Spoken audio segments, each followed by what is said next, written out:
உங்கள் வாழ்க்கையில் ஏதோ ஒரு கட்டுகள் உங்களை நிமிர முடியாதபடி, சந்தோஷமாக இருக்க முடியாதபடி வேதனைப்படுத்தி கொண்டே இருக்கிறது. ஆண்டவர் அந்த கட்டுகளை அறுப்பேன் என்று சொல்ல இன்றைக்கு அந்த ஒரு விடுதலை உங்களுக்கு அவசியம். தேவைதான் உங்களுக்கு. சரீரத்தில், உங்களுடைய ஆத்மாவில், உங்களுடைய மனதில் ஒரு விடுதலை தேவை. பயத்திலிருந்து, குழப்பத்திலிருந்து, பலவீனத்திலிருந்து விடுதலை தேவை. நுகம்னா தெரியல, மாட்டுக்கு கழுத்தில் வைப்பாங்கல்ல, அந்த மாடுகள் வண்டி இழுக்கும்போது அல்லது உழுகும் பொழுது அதனுடைய கழுத்தில் வைப்பாங்க. அது அழுத்தி கொண்டே இருக்கும்.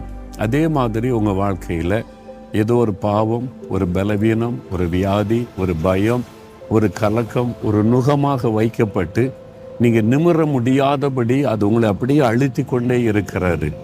அப்படி அடிமைப்படுத்தி கொண்டே இருக்கிறார். ஆண்டவர் சொல்லுகிறார், அந்த சாத்தான் வைத்திருக்கிற நுகத்தை நான் முறிப்பேன், கட்டுகளை அறுப்பேன் என்பதாய். உங்களுக்கு ஒரு விடுதலை இன்றைக்கு தேவை. அது ஏன் இப்படி காணப்படுகிறதுன்னு நினைக்கிறீங்க? பிசாசு, எதிராளியாகிய பிசாசு தான் அதற்கு காரணம்.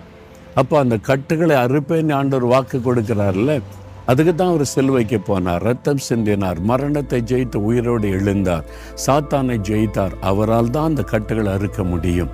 உங்கள் வாழ்க்கையில் ஏதோ ஒரு கட்டுகள் உங்களை நிமிர முடியாதபடி, சந்தோஷமாக இருக்க முடியாதபடி வேதனைப்படுத்தி கொண்டே இருக்கிறது.